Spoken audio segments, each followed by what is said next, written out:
लोग इस वीडियो में देखेंगे कुछ इम्पोर्टेंट, क्या देखेंगे, देखिए यहाँ पे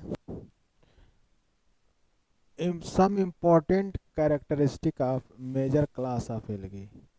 जो जो क्लासेज हैं, जो मेजर क्लासेज हैं, उनके हम यहाँ पर इम्पोर्टेंट कैरेक्टरिस्टिक की बात करेंगे। और ये जो देख रहे हैं चार्ट, जो फ्लो चार्ट हमने बनाया है, वो चीज़ वो मतलब बहुत ही इम्पोर्टेंट है। ठीक है, यहाँ से क्वेश्चन 100% क्वेश्चन यहीं से पूछे जाते हैं और यहीं पे लोग कन्फ्यूजन भी होता है, बहुत सारा कन्फ्यूजन क्रिएट हो जाता है। तो हम लोग एक एक कैरेक्टर को कंपेयर करके, हर एक का जो क्लास है उसको हम कंपेयर करके, हम सारे क्लास को हमने इंक्लूड नहीं किया है, हम वहाँ पे ये वही क्लास है जो मेजर क्लासेज हैं जहाँ से क्वेश्चन उठाया जाता है, जहाँ से कन्फ्यूजन क्रिएट होता है। तो ऐसे हम क्लास को रखे हैं और एक एक कैरेक्टर को लेकर के हम यहाँ चलते हैं और डिस्क्राइब करते हैं और समझते रहिए आप लोग क्या चीज़ें हैं। ठीक है, पहले अगर हम हैबिटेट की बात करें, हैबिटेट की बात करें तो साइनोफाइसी के जितने मेंबर होते हैं वो कैसे होते हैं? दे आर फ्रेश वाटर, यह स्वच्छ जल में पाए जाने वाले। अब हमने बताया है कि मेरा वीडियो आप जब देखेंगे तो उसमें हम जब एल्गी का जनरल कैरेक्टर हमने बता रखा था, वहाँ पर हमने बताया था कि फ्रेश वाटर किसे कहते हैं और मराइन वाटर किसे कहते हैं। ठीक है, फ्रेश वाटर वो होता है जिसमें कंसंट्रेशन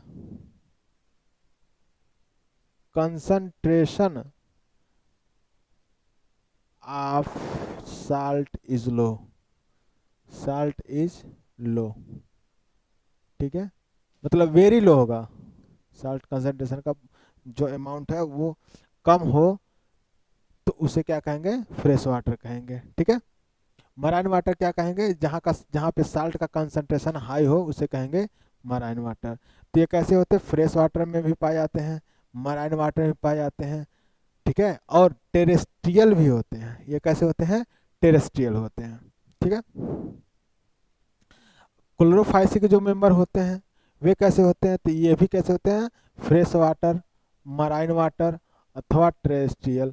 ये भी फ्रेश वाटर में पाए जाते हैं, मराइन वाटर में पाए जाते हैं और टेरेस्ट्रियल भी होते हैं। बैसिलेरियोफाइसी के जो मेंबर हैं वो भी कैसे होते हैं? फ्रेश वाटर होते हैं, मराइन होते हैं और टेरेस्ट्रियल होते हैं। ठीक है, पियोफाइसी के जो मेंबर हैं वो भी क्या है? यहाँ पे फ्रेश वाटर हैं। ठीक है, लेकिन इसमें से जो 4 जनरा है वो कैसे हैं? वही केवल फ्रेश वाटर में पाए जाने वाले हैं, बाकी जो बचे हुए हैं वो सब कैसे होते हैं? मैराइन होते हैं। ठीक है, रोडोफाइसी की अगर बात करें तो रोडोफाइसी में मोस्टली क्या होते हैं? मराइन होते हैं।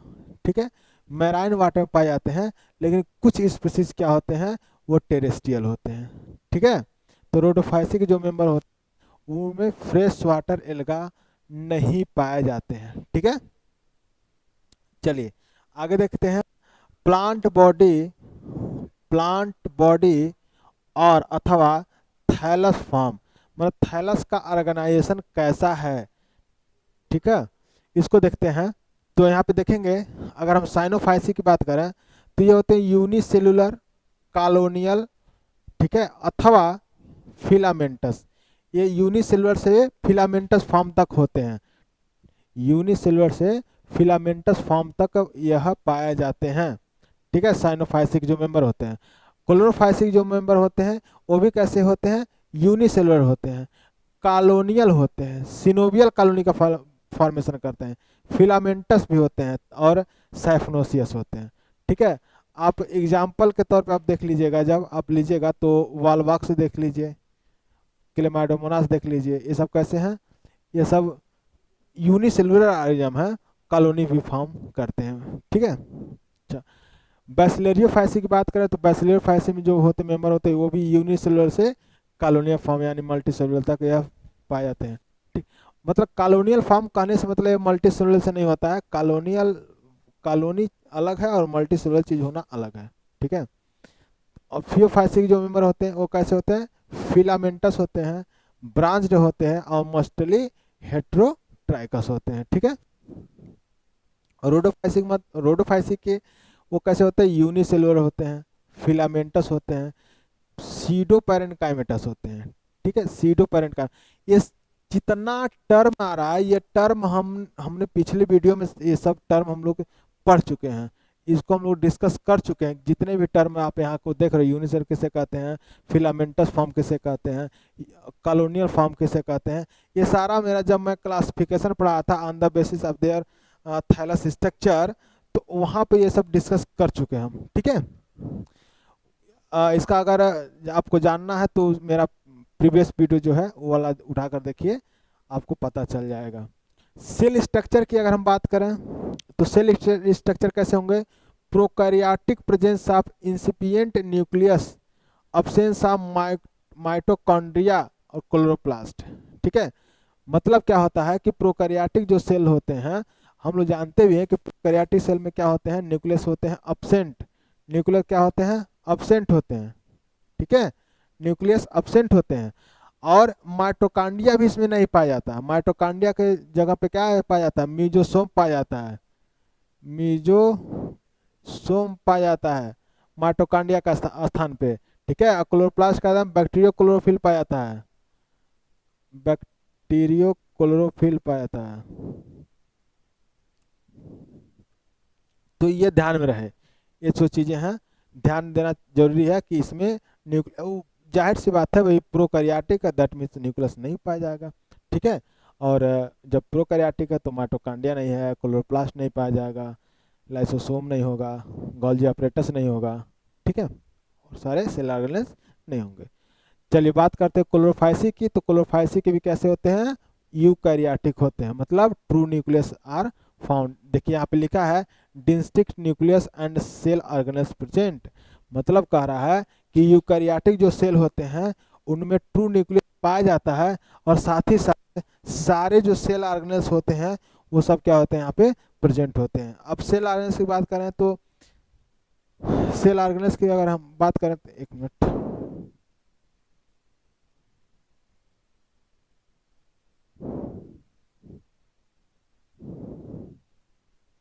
सेल ऑर्गेनेल्स की अगर हम बात करें तो क्या होगा, माइटोकॉन्ड्रिया होगा, गोल्जी apparatus होगा, एंडोप्लाज्मिक रेटिकुलम होगा, ठीक है।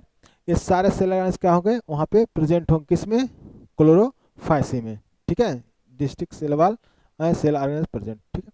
बैसिलोफाइसी में क्या होते हैं, ये यूकैरियोटिक सेल ऑर्गेनेल्स होता है। यूकैरियोटिक सेल ऑर्गेनेल्स मतलब कि उसमें डिस्टिंक्ट न्यूक्लियस और सारे सेल ऑर्गेनेल्स जितने प्रेजेंट होने, जितने मतलब सेल ऑर्गेनेल्स होते हैं वो सारे सेल ऑर्गेनेल्स प्रेजेंट होते हैं, ये कंप्लीट होता है, ठीक है। यहाँ भी यूकैरियोटिक है, फियोफाइसी भी, और रोडोफाइसी भी क्या है, यूकैरियोटिक ही है, ठीक है। चलिए हम सेल वॉल की अगर बात करें,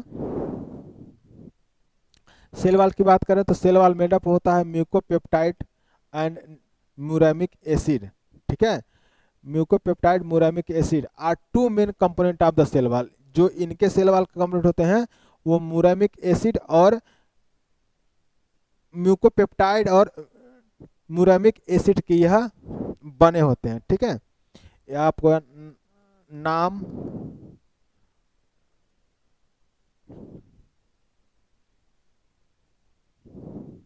नहीं,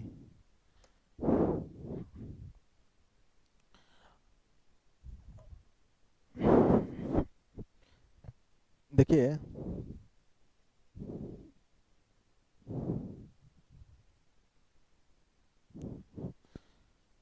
यहाँ पे म्यूरामिक एसिड के बने होते हैं। नेक्स्ट जो क्लोरोफाइसिक जो मेंबर है वो कैसे होते हैं, cell wall made up of cellulose.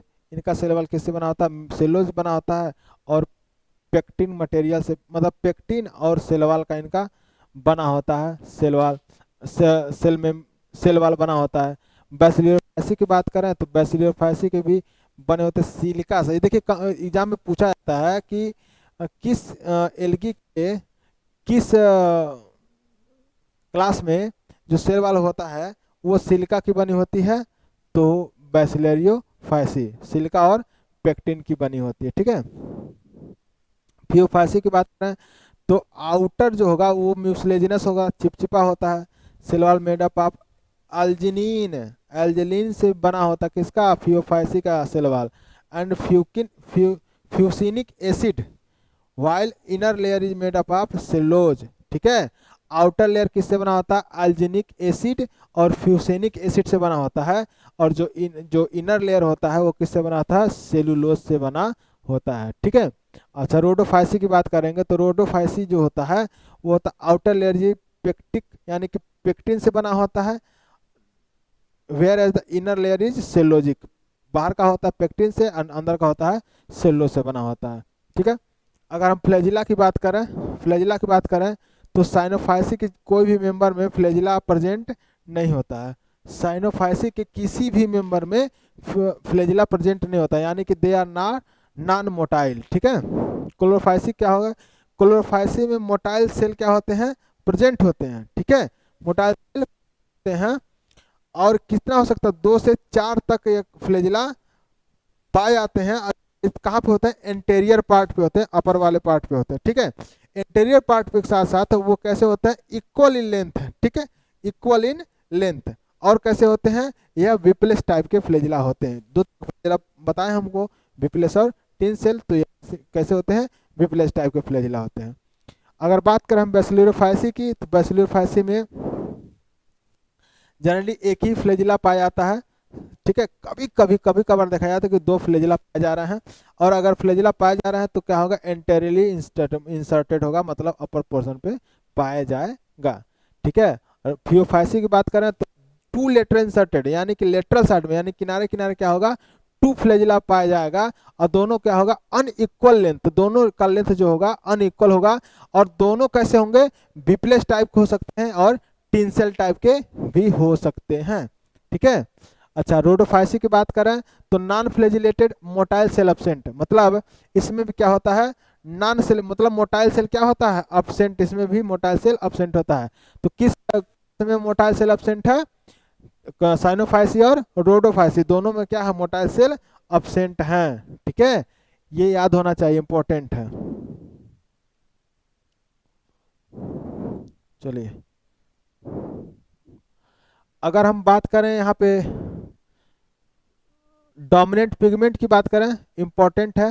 Dominant pigment की बात करें तो जो क्लोरोफाइसी के जो साइनोफाइसी मेंबर होते हैं वो इसमें chlorophyll A, beta carotene, xanthophyll and C phytocyanin, ये क्या पिगमेंट यहाँ प्रेजेंट होते हैं। Chlorophyll A, beta carotene, xanthophyll and C phytocyanin, ये क्या होते हैं, ये प्रेजेंट होते हैं। ठीक है। और अगर हम क्लोरोफाइसी की बात करें, क्लोरोफाइसी में क्लोरोफिल ए, क्लोरोफिल बी और chlorophyll A, chlorophyll B and chlorophyll A, chlorophyll B and beta carotene, xanthophyll यहाँ पे प्रेजेंट होते हैं। यह मिस कर दिया गया। ठीक है। अगर हम बैसिलरियोफाइसी की बात करें, की बात करें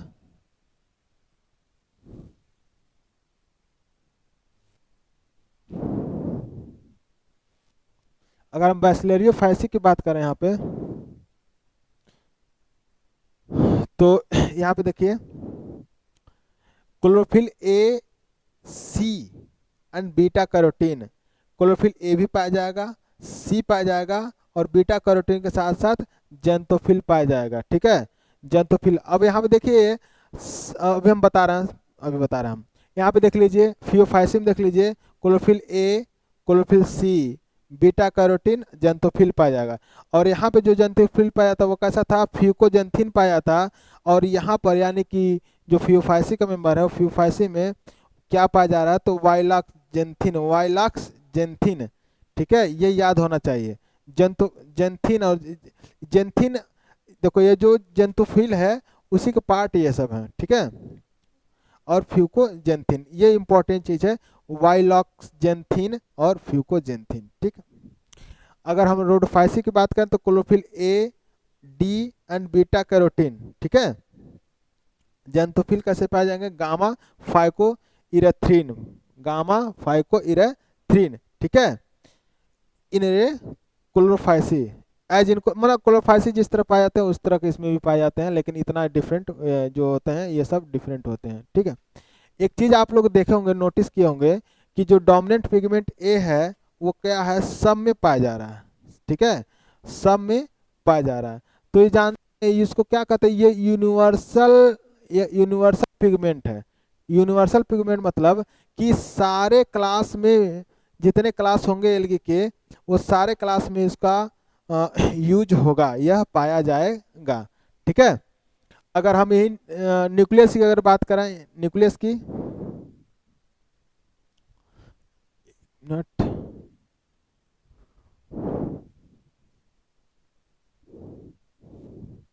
न्यूक्लियस की बात करें तो साइनोफाइसिस की क्या होगा, न्यूक्लियर मेम्ब्रेन अब्सेंट। भाई न्यूक्लियर मेम्ब्रेन अब्सेंट होता है, इसलिए न्यूक्लियस भी अब्सेंट होता है। और जब न्यूक्लियस अब्सेंट होगा तो न्यूक्लियस के अंदर पाए जाने वाले जो जेनेटिक मटेरियल होंगे कहाँ होंगे, बाहर होंगे, स्कैटर्ड फॉर्म में होंगे। यहाँ पे देखिए,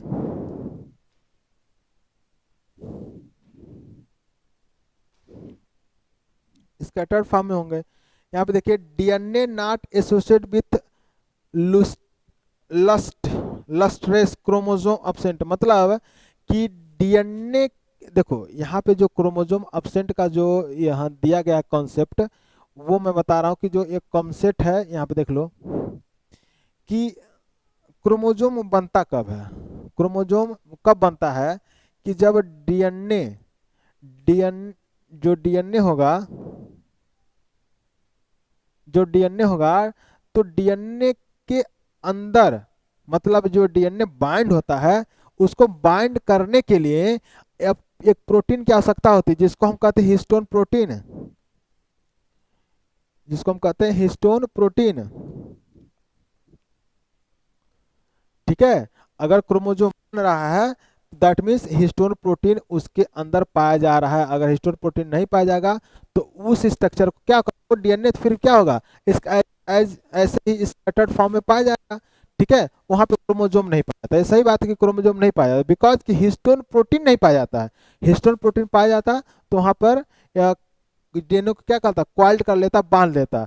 तो हिस्टोन प्रोटीन कितने होते हैं, H1, H2A, H2B, H3 और होते हैं H4, ठीक है। कितने हुआ, 5 हो गए, 1 2 3 4 5, ये 5 तरह के हिस्टोन प्रोटीन पाए जाते हैं। तो जब क्रोमोसोम की जब क्वाइलिंग होती है, तो जब क्रोमोसोम की क्वाइलिंग होती है तो 4 हिस्टोन प्रोटीन अंदर है, 4 हिस्टोन प्रोटीन अंदर ऐसे, ठीक है। देखिए कौन कौन होता है, H2A, H2B, H3 और H4। अब इसी चारों के कॉपी हो जाती है, चूंकि उनको ऑक्टामर कहते हैं, तो ऑक्टामर मतलब 8 होना चाहिए ना, तो यहाँ पर कॉपी हो जाती है। यहाँ पे देखिएगा पीछे एक एक कॉपी हो जाएगी, ठीक है, इस तरह से एक एक कॉपी, यानी कि 8 स्ट्रक्चर बना लेगा। यानी कि वो भी जो पीछे सामने बना हुआ है पीछे, वो कैसा है, वो यही प्रोटीन का डुप्लीकेट है, ठीक है, कॉपी बना हुआ। तो वो 8 यूनिट हो गया, लेकिन है एक्चुअली में 4 ही, ठीक है। तो यहाँ पर इतने होते हैं, ठीक। अब अगर यहाँ से डीएनए अगर आएगा तो एक बार पूरा लेंथ है इसे एक बार बाइंड करेगा, और आधा एक बार पूरा बाइंड करेगा, एक राउंड जो होगा वो आधा राउंड होगा, और वो दूसरे जाकर के दूसरे डीएनए से, यानी कि सॉरी दूसरे प्रोटीन से जाकर के फिर बाइंड करना स्टार्ट करेगा, ठीक है। तो इसको जो जो ये जा रहा है दूसरे से बाइंड करने जा रहा है, ठीक ना, यानी कि 2 यूनिट के बीच में जो स्पेस पाया जाता, जो डीएनए पाया जाता है, उसको हम कहते हैं लिंकर डीएनए, उसको हम लिंकर डीएनए कहते हैं। चलिए यहाँ से तो आप लोग का कोई मतलब है नहीं लिंकर डीएनए क्या है, बस आप जानिए कि जो यूकैरियोटिक जितने सेल ऑर्गेनाइजेशन हो, सॉरी प्रोकैरियोटिक जितना सेल ऑर्गेनाइजेशन होता है, उन सारे सेल ऑर्गेनाइजेशन में प्रोटीन एक स्पेसिफिक टाइप का प्रोटीन होता है जिसको हिस्टोन प्रोटीन कहते हैं, विच में help the formation of chromosome. वही हिस्टोन प्रोटीन नहीं पाया जाता, इसलिए डीएनए क्या होता है, डीएनए स्कैटर्ड फॉर्म में पाया जाता है, ठीक है। अगर हम क्लोरोफाइसी की बात करें तो cell organised nucleus, well organised nucleus, मतलब न्यूक्लियस क्या है, वेल ऑर्गेनाइज्ड, मतलब न्यूक्लियर वाल न्यूक्लियर मेम्ब्रेन पाया जाएगा, ठीक है। जब न्यूक्लियर वाल न्यूक्लियर मेम्ब्रेन पाया जाएगा तो उसके अंदर ये डीएनए भी पाया जाएगा, और डीएनए के अंदर तब उसको क्या करना है, कम जगह में ज्यादा डीएनए को क्या करना, रैप करना है। तो इसके लिए यहाँ पे हिस्टोन प्रोटीन पाया जाएगा, और हिस्टोन प्रोटीन जब पाया जाएगा तो क्या करेगा, डीएनए को रैप करेगा और एक क्रोमोसोम को बनाएगा। यहाँ देखिए आप लिखा है well organise nucleus with nucleolus and chromosome present, मतलब केंद्रिका और उसमें जो गुणसूत्र होते हैं वो प्रेजेंट होते हैं। ठीक है, अगर नेक्स्ट की बात करें तो देखिए इसमें हुआ है एज इन क्लोरोफाइसी, यानी क्लोरोफाइसी जैसा है वैसे इसमें भी होता है, बैसिलर फाइसी में, फियोफाइसी में भी वही है, और क्लोरोफाइसी रोडोफाइसी में भी जैसे पाया जाता है वैसे ही है। ठीक है, चलिए आगे चलते हैं।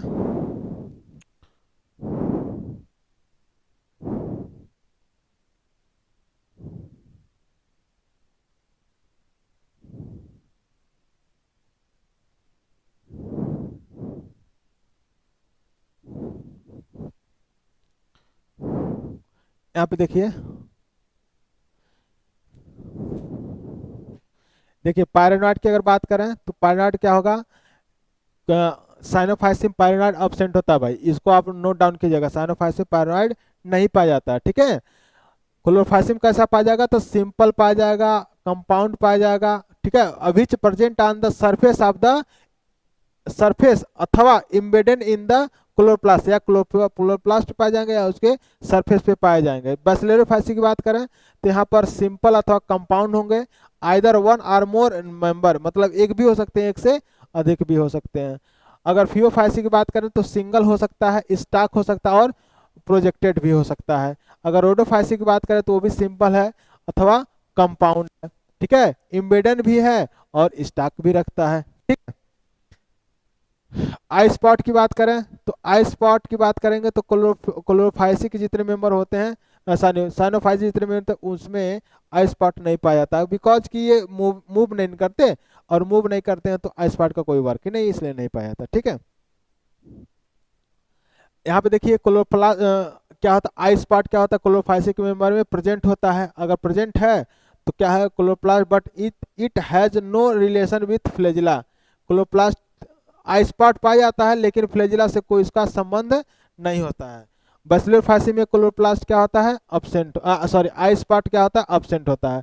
और फियोफाइसी में क्या है, present in male gamete, male gamete में ही प्रेजेंट होता है, which attach to the chromatophore and related to flagella. ध्यान रखिएगा, फियोफाइसी में फ्लैजिला से अटैच होता है लेकिन क्लोरोफाइसी में फ्लैजिला से अटैच नहीं होता है। ठीक है, रोडोफाइसी की बात करें तो रोडोफाइसी में सीधे सीधे या नहीं पाया जाता है। ठीक है, चलिए रिजर्व फूड मटेरियल की बात करें हम, रिजर्व फूड मटेरियल क्या बात करें तो अब्सेंट होता है, किसमें, क्लोरोफाइसी में अब्सेंट होता है, सॉरी साइनोफाइसी में अब्सेंट होता है। क्लोरोफाइसी में क्या होता है, स्टार्च एंड फैट के रूप में यह एकत्रित होता है। ठीक है, बैसिलर फाइसी में ऑयल बनता है, वैल्यूटिन बनता है एंड क्राइसोसोन बनता है, क्राइसोस बनता है। ठीक है, और फियोफाइसी की बात करें तो लेमिनेरियन स्टार्च बनता है, मेनिटॉल बनता है और सुक्रोज बनता है। ठीक है, और हम रोडोफाइसी की बात करें फ्लोरिडियन स्टार्च होता है, यहाँ लेमिनेरियन स्टार्च होता है तो यहाँ पे फ्लोरिडियन स्टार्च होता है। इस चीज़ को आप लोग ध्यान में रखिएगा, ध्यान दीजिएगा। अगर रिप्रोडक्शन की बात करें, तो साइनोफाइसी जितने मेंबर होते हैं, स्पेशलाइज स्टार्च यानी साइनोफाइसियन स्टार्च। ठीक है, और protein cyanophycean protein propagation only through, यहां से देखिए,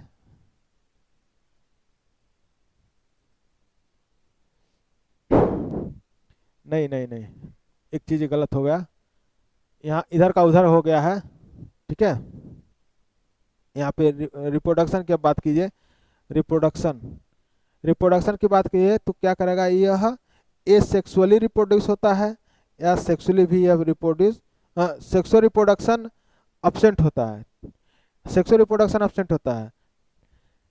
यहाँ पे सेक्सुअल रिप्रोडक्शन नहीं पाया जा रहा है, ए सेक्सुअल रिप्रोडक्शन पाया जाएगा। ठीक है, प्रोपोगेशन में यानी कि रिप्रोडक्शन में। अगर हम क्लोरोफाइसी की बात करें तो यह वेजिटेटिव होगा, ए सेक्सुअल होगा, सेक्सुअल भी होगा।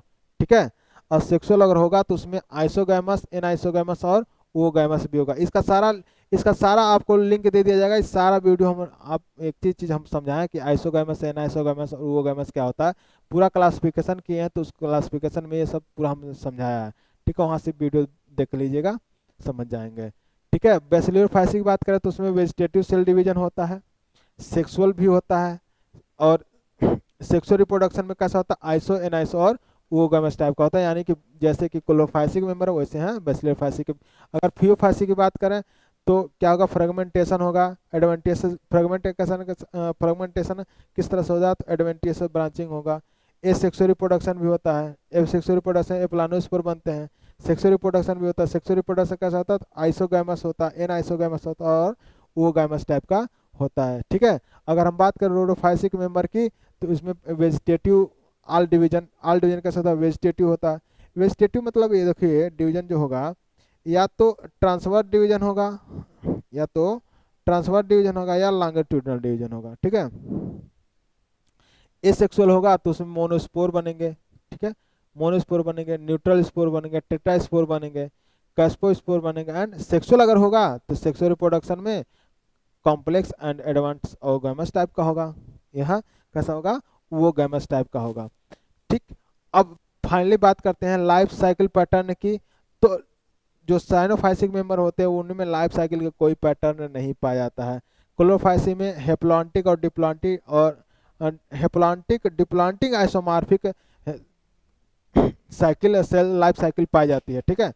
और यहाँ बैसिलोफाइसी में केवल डिप्लॉन्टिक लाइफ साइकिल पाई जाती है, और रोडोफाइसी में नहीं, फियोफाइसी में होगा प्लांटिक और आइसोमार्फिक और हेट्रोमार्फिक और डिप्लांटिक, इस तरह की लाइफ साइकिल पाई जाती है, ठीक है। और रोडोफाइसी में हेट्रोमार्फिक, ट्राइफोनिक टाइप और हेप्लोबाइंटिक टाइप की लाइफ साइकिल पाई जाती है। ये सारे जो जो इम्पोर्टेंट जितने हैं, इन्हीं से क्वेश्चन बनने हैं और आते भी हैं, बहुत सारे क्वेश्चन यहाँ से आते हैं।